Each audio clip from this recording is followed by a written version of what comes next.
हमारे यहाँ रिचुअल्स हैं ही नहीं कि अविवाहित महिलाओं को खोइचा दिया जाए। मतलब आपको नहीं मिला है खोइचा? नहीं, अभी तक कोई तो बात नहीं, क्योंकि कोई मैं बात नहीं। अविवाहित हूँ।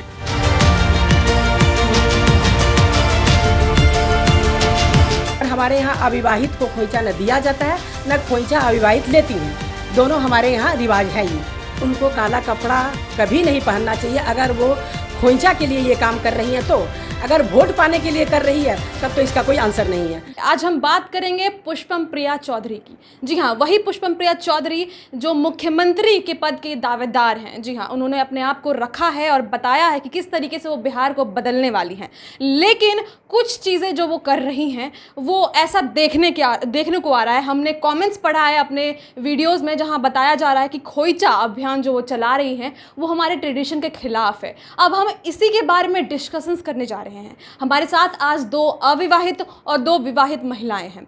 सबसे पहले हमारे साथ अंकिता हैं और शिवांगी हैं। उम्दा बोलती हैं ऑन स्क्रीन और मीडिया से जुड़ी हैं। तो हम इनसे पहला सवाल करेंगे कि आपको खोइचा का मतलब पता है? क्योंकि आप अविवाहित हैं तो उसी ढंग से बताइएगा कि खोइचा का मतलब क्या होता है। जी हाँ, मुझे भी बिल्कुल पता है कि खोइचा का मतलब क्या होता है। सबसे पहले तो जो खोइचा होता है, मतलब मेरे अब तक के लाइफ में जब भी मैं नानी के घर पे गई हूँ, मेरी मम्मी के साथ गई, तो जब मेरी मम्मी वापस अपने ससुराल आती हैं तो नानी उनके साड़ी में या फिर कुछ कपड़े में कुछ जैसे धान हो गया, चावल हो गया, पैसे हो गए, आशीर्वादी के रूप में कुछ फ्रूट्स वगैरह देती हैं। तो वो चीज़ जो होता है वो बिदागी, जिसको कहते हैं हमारे बिहारी लैंग्वेज में, बिदागी के लिए होता है कि आप जाओ बेटा फिर वापस से आना। तो वो एक आशीर्वादी होता है। लेकिन अगर मेरी नानी चाहती तो मुझे भी दे सकती थी। लेकिन ये चीज़ तो हमारे यहाँ रिचुअल्स हैं ही नहीं कि अविवाहित महिलाओं को खोइचा दिया जाए। मतलब आपको नहीं मिला है खोइचा? नहीं, अभी तक कोई तो बात नहीं, नहीं, क्योंकि कोई मैं बात नहीं। अविवाहित हूँ। अविवाहित हैं। हाँ। तो शिवांगी, मेरा आपसे भी यही सवाल है कि आपको खोइचा के बारे में क्या पता है? जी हाँ, खोइचा का मतलब होता है कि घर की जो बड़ी महिला होती हैं, चाहे वो माँ हो, दादी हो, जो अपनी बेटी को जब विदा करती हैं शादी के बाद, जब वो घर आती हैं तो उनके गोदी में, उनके आंचल में या फिर एक लाल कपड़े में अपना आशीर्वाद देती हैं। उसमें जो जैसे कि प्रगति का जो निशानी होता है, जैसे कि घर का जो बेटी का जो घर है वो भरा पूरा रहे, उसका गोद भरा रहे, उसको हम लोग खोइचा बोलते हैं। उसका मतलब यही होता है कि बेटा तुम्हारा घर भरा रहे, तुम जाओ और उन्नति हो तुम्हारे घर में, तुम्हारा ससुराल भरा पूरा रहे, तुम्हारा गोद भरा रहे, और जब तुम वापस आओ तो खुशी खुशी आओ मेरे घर। जी हाँ, इन दोनों ने बहुत ही सुंदर जवाब दिया है और इससे ये बातें तो क्लियर हो रही है कि ये अविवाहितों के लिए नहीं है, क्योंकि इन दोनों को नहीं मिला है और मुझे भी नहीं मिला है क्योंकि मैं भी अविवाहित हूँ। अब हम जा रहे हैं रीता मैम के पास और तृप्ति मैम के पास। दोनों ही विवाहित हैं, दोनों को ही खोइचा जो है, इस दौर से वो गुजर चुकी हैं, दोनों को खोइचा मिल चुका है। तो आप सबसे पहले यही बताइए हमारे दर्शकों को, कोई आपको जो खोइचा मिला था उसमें क्या क्या मिला था, खोइचा क्या होता है और सारी बातें। जी, हमारे यहाँ जो खोइचा का रिवाज है वो अविवाहित जो भी लड़कियां होती है, जब उनकी शादी होती है तो मम्मी हो, दादी हो, नानी हो, जो भी घर में बड़े होते हैं वो उनका खोइचा भरती हैं। यानी खोइचे में पैसा हो, चावल हो, हल्दी हो, सुपारी हो, दूबी हो, ये डाल के उनका खोइचा भरकर उनको ससुराल या जहाँ भी विदा होती हैं उनको भेजा जाता है, ताकि मेरी लड़की जहाँ भी जाए वो भरा पूरा परिवार रहे, घर रहे, लक्ष्मी की कभी कमी ना हो, वो खुशी खुशी फिर मेरे घर वापस आए। ताकि खोइचा भर के इसीलिए दिया जाता है लड़कियों को। और हमारे यहाँ अविवाहित को खोइचा न दिया जाता है, न खोइचा अविवाहित लेती हैं। दोनों हमारे यहाँ रिवाज है ये। जी, आप बताइए, आपको भी मिला होगा, आपको क्या क्या मिला था और कितनी बार आपको मिल चुका है? क्योंकि हमने सुना है कि जब भी विदाई होती है मायके से तब मिलता है या फिर ससुराल से भी मिलता है। क्या क्या, हमको कुछ पता नहीं है तो हमें कोई आइडिया नहीं है। सारी बातें आप बताइए हमारे ऑडियंस को। ऐसा नहीं है कि मतलब जब मायके हम लोग जाते हैं तभी मिलता है। ओके।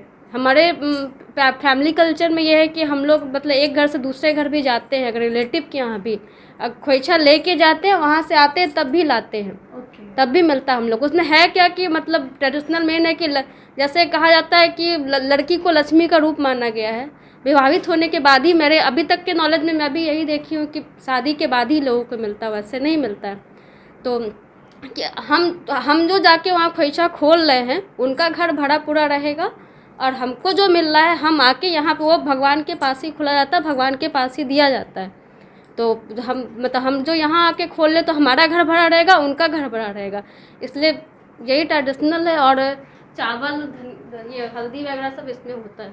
तो हमने सुना कि ट्रेडिशन क्या है, हमारी संस्कृति क्या है। हमारे यहाँ विधि विधान जो है वो विवाहितों के लिए होता है, वो रिलेटिव्स के यहाँ भी मिल सकता है, जैसे कि नई नई जानकारियाँ हमें तृप्ति मैम ने दी।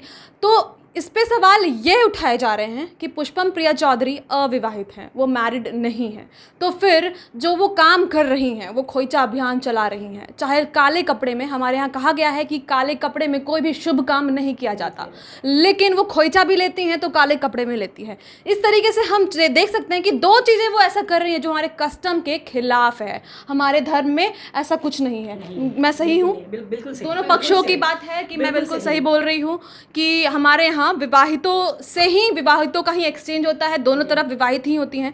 तो यहाँ जो जिनसे भी वो खोइचा ले रही हैं वो तो विवाहित होती हैं, लेकिन वो विवाहित नहीं हैं। तो इस पे आप क्या कहेंगी कि क्या ये हमारे धर्म के खिलाफ है? शुभ मनाने के लिए शुभ ड्रेस पहना जाता है, शुभ कलर होता है, लाल हो पीला हो, काला कपड़ा पहनकर कोई भी शुभ काम हमारे ट्रेडिशन में नहीं होता है। और ये खोइचा जो वो ले रही हैं विवाहित होते हुए भी, तो इस पे क्या बोलेंगी आप?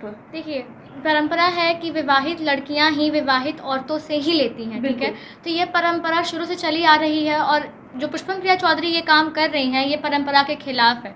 तो कहीं ना कहीं ये जो किसी की मान्यता है, धर्म की मान्यता है किसी की, उसको ठेस पहुंच रही है। तो ये तो जाहिर सी बात है कि ये गलत हो रहा है। आप क्या कहेंगे? बिल्कुल, मैं शिवांगी से सहमत हूँ। वो जिस तरीके से जो काम कर रही हैं वो अच्छा भी कर रही हैं, लेकिन उनका जो तरीका है वो बिल्कुल गलत है। काले कपड़े पहनना, काले कपड़े पहन कर ही वो खोइचा, हमारे यहाँ शादी ब्याह होता है तो हम लोग काले और सफ़ेद कपड़े बिल्कुल भी मना ही रहती है, अशुभ माना जा। लेकिन वो ये काम कर रही है हम सभी के हिसाब से वो बिल्कुल भी सही नहीं है। वो हमारे धर्म, हमारे रिचुअल्स के खिलाफ काम कर रही है। जी हाँ, तरीका उनका सही नहीं है, ये मैं कहूँगी कि वो भले ही संस्कृति से जुड़ने की कोशिश कर रही हैं। एक वोट पाने के लिए आप हमारे ट्रेडिशन के खिलाफ नहीं जा सकते, कस्टम के खिलाफ नहीं जा सकते। आप क्या बोलेंगी मैम पुष्पम प्रिया चौधरी पे इस चीज़ पर? नहीं, इस चीज़ के लिए तो बिल्कुल उनको काला कपड़ा कभी नहीं पहनना चाहिए। अगर वो खोइचा के लिए ये काम कर रही हैं तो, अगर वोट पाने के लिए कर रही है तब तो इसका कोई आंसर नहीं है।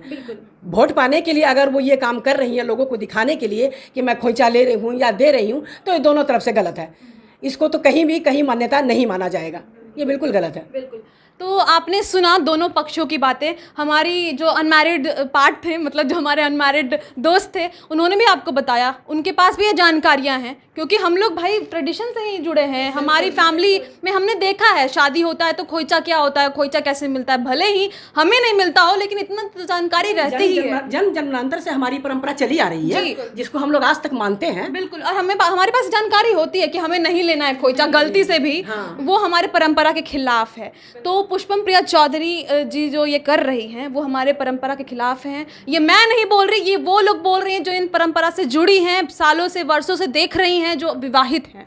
तो आपने सुना इस मुद्दे पे उनका क्या कहना है। वोट पाने के लिए आप कुछ भी कीजिए, लेकिन हमारे परंपरा के खिलाफ नहीं जाइए।